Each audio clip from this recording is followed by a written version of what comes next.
Hello everyone, welcome to IAS origin. This is Anubhav Deepani, faculty at IAS origin. आज की इस video में हम लोग इंडियन फिजिकल ज्योग्राफी के बारे में पढ़ेंगे और इंडिया का जो बेसिकली फिजियोग्राफिक डिवीजन है उसको देखेंगे।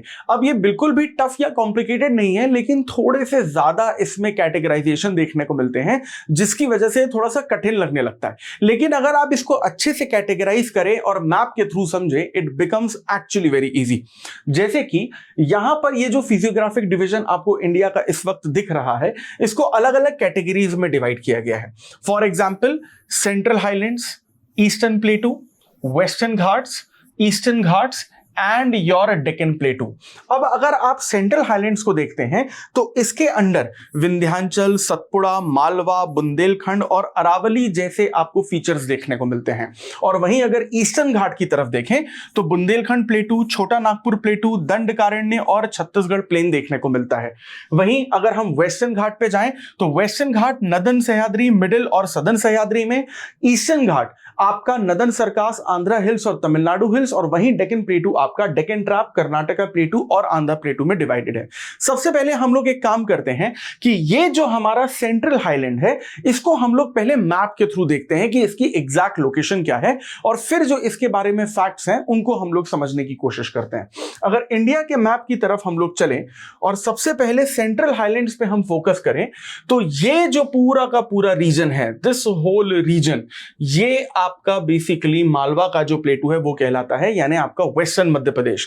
इसमें आपको Satpura range, Vindhyan range, Bundelkhand plateau और ये रही आपकी Aravalli plateau, and this particular portion जहां पे मैं सर्कल कर रहा हूं, ये है आपका मालवा प्लेटू। पूरा का पूरा ये है आपका सेंट्रल हाईलैंड्स। और उसी के थोड़ा सा ईस्ट की तरफ अगर हम लोग चलते हैं तो हमें ईस्टर्न प्लेटू भी यहां पर देखने को मिलता है, जिसमें आपका छोटा नागपुर प्लेटू, बघेलखंड प्लेटू, यहां पर आप देख सकते हैं कि दंडकारण्य बस्तर प्लेटू, और पूरा का पूरा ये जो छत्तीसगढ़ का मैप है ये छत्तीसगढ़ प्लेन कहलाता है। So this is basically the location of central highlands and eastern प्लेटू। So IAS origin is coming up with the new UPSC GS batch, जिसमें आपको लाइव क्लासेस, रिकॉर्डेड लेक्चर, आपको बहुत सारा एक्सेस में मिलेगा, हार्ड कॉपी मटेरियल जो आपके घर तक आपको पहुंचाया जाएगा, डाउट रिजोल्यूशन क्लासेस और टॉपर सेशंस और आंसर राइटिंग जैसे बहुत सारे फीचर्स हैं।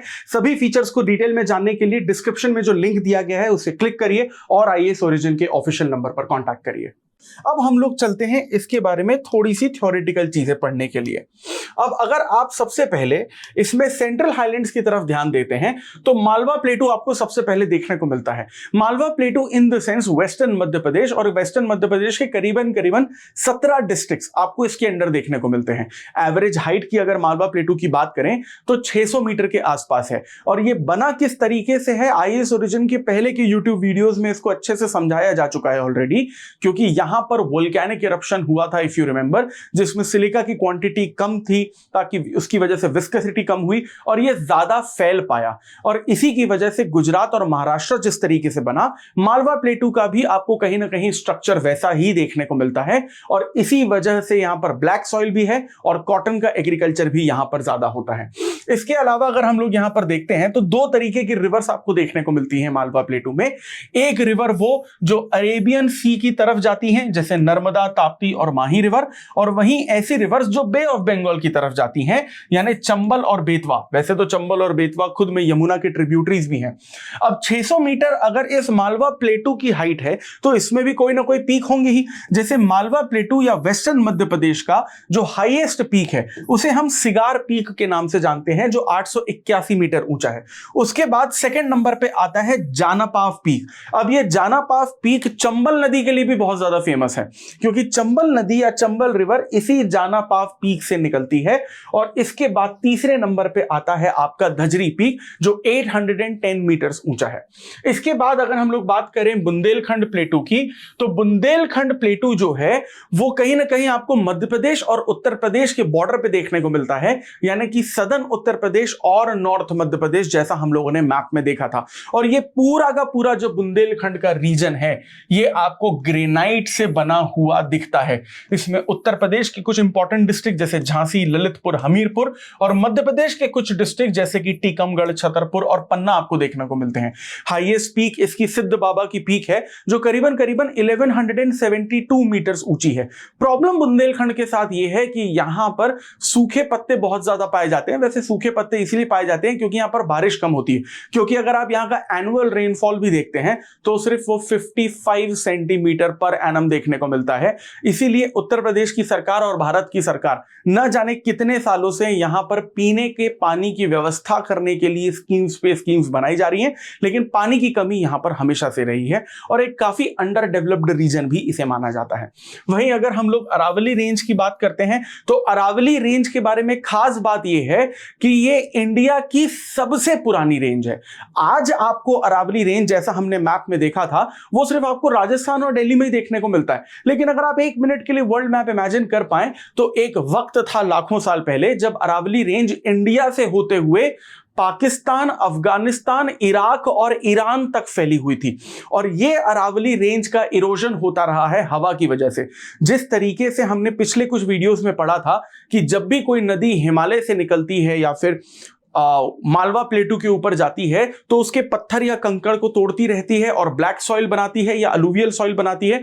उसी तरीके से एक और एक्सोजेनिक फोर्स होती है, दैट इज विंड, जिसे हम लोग इओलियन साइकिल के नाम से भी जानते हैं। तो मान लीजिए कि अगर ये आपका अरावली माउंटेन है और बार बार विंड इसको इस तरीके से अटैक करेगी तो हवा के बार बार टकराने की वजह से छोटे छोटे पत्थर और कंकड़ अरावली से टूटते रहेंगे और लाखों करोड़ों सालों से अरावली माउंटेन का इरोजन इन्हीं हवाओं की वजह से होता रहा है। और वो जो पत्थर कंकड़ अरावली के टूटे हैं उसी की वजह से आपको इन सारी की सारी कंट्रीज के वेस्टर्न साइड पे डेजर्ट या रेगिस्तान देखने को मिलता है।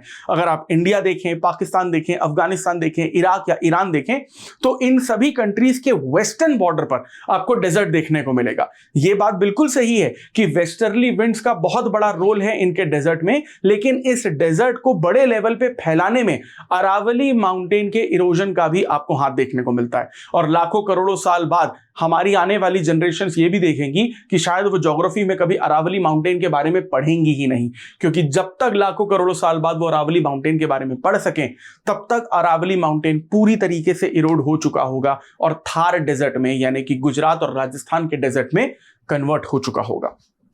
है अब ये जो अरावली रेंज है आपको राजस्थान से दिल्ली में आज की डेट में फैली हुई दिखती है। राष्ट्रपति जो भवन है जिसे हम लोग प्रेसिडेंट हाउस के नाम से जानते हैं वो रायसेन हिल्स पर बना हुआ है और वो भी अरावली का ही पार्ट है। और अगर हम लोग इसके हाईएस्ट पीक की बात करते हैं तो वो निकलकर आता है आपका बोरो शिखर या फिर गुरु शिखर। वहीं अगर हम लोग विंध्याचल और सतपुड़ा की बात करें तो विंध्याचल और सतपुड़ा रेंज जो है वो पूरी तरीके से मध्य प्रदेश में है। विंध्याचल रेंज तो मध्य प्रदेश की सबसे पुरानी सीरीज है, सीरीज यानी कि रेंज या हिल्स हैं जो मध्य प्रदेश को इक्वली दो पार्ट्स में या पूरे के पूरे इंडिया को इक्वली दो पार्ट्स में डिवाइड करती हैं। और वहीं आपकी जो सतपुड़ा रेंज है वो मध्य प्रदेश में तो है ही, लेकिन गुजरात में एक जगह है राजपिपरिया, उस वेस्टर्न एरिया से शुरू होते हुए पूरे के पूरे सेंट्रल इंडिया और मध्य प्रदेश को कवर करते हुए झारखंड के छोटा नागपुर प्लेटू तक फैली हुई है। और इसकी जो हाईएस्ट पीक है वो है आपकी धूपगढ़ पीक जो मध्य प्रदेश की भी हाईएस्ट पीक है। तो इसी तरीके के फिजियोग्राफिक डिवीजन को अगर आपको डिटेल में और आसान भाषा में समझना है so please stay tuned with IAS origin, like, share and subscribe this channel. I will see you in the next video. Thank you very much.